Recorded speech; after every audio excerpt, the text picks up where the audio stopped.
ఈవీఎంల ధ్వంసం అన్నటువంటిది 13వ తారీఖు ఎన్నికలు జరిగినాయి. ఈ రోజు వరకు ఆ విజువల్స్ బయటకు ఎందుకు రాలా? స్పెషల్ ఇన్వెస్టిగేషన్ టీం 3 రోజులు అయిపోయింది విచారణ వేదికిచ్చి, ఈ రోజు వరకు బయటకు ఎందుకు రాలా? తాజాగా మీనా గారు ఏం చెప్తారంటే, ఈవీఎం ధ్వంసం చేసిన మాట వాస్తవం, వాటి మీద కేసులు కట్టాం, అయితే అక్కడ రీపోలింగ్ ఎందుకు జరపలేదంటే ఆ డేటా ఎక్కడికి పోలేదు, మళ్ళీ ఇంకొక ఈవీఎం పెట్టేసి ఎన్నికలు జరిపాం అన్నటువంటి.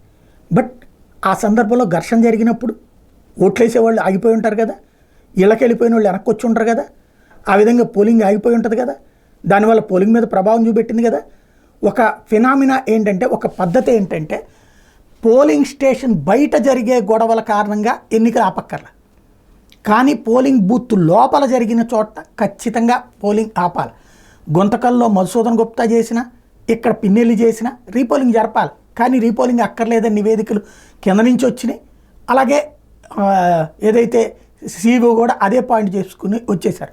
కానీ రాష్ట్ర వ్యాప్తంగా చూస్తే మొత్తం 9 చోట్ల ఈవీఎంలు ధ్వంసం జరిగింది. ఇందులో ఒక్క మాచర్లలోనే 7 చోట్ల ఈవీఎంలు ధ్వంసం చేశారు.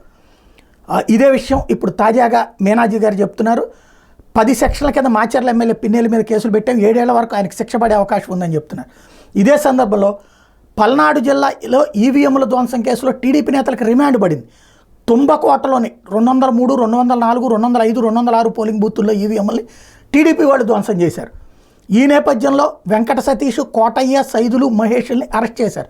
4 టీడీపీ నేతలకు 14 రోజులు రిమాండ్ విధించింది కోర్టు. మరో 50 మంది టీడీపీ కార్యకర్తల మీద కేసు నమోదైంది. అరెస్ట్ భయంతో వాళ్ళందరూ ఊర్లు విడిచి పారిపోయారు. అంటే అక్కడ జరిగింది వన్ సైడ్ కాదు, బోత్ సైడ్స్ ఒకళ్ళకొకళ్ళు 7 వీళ్ళు ధ్వంసం చేశారు. ఇది తుమ్సుకోట 1, 2, 203, 204, 205, 204 పోలింగ్ బూతుల్లో ఈవీఎంలని టీడీపీ వాళ్ళు ధ్వంసం చేశారు.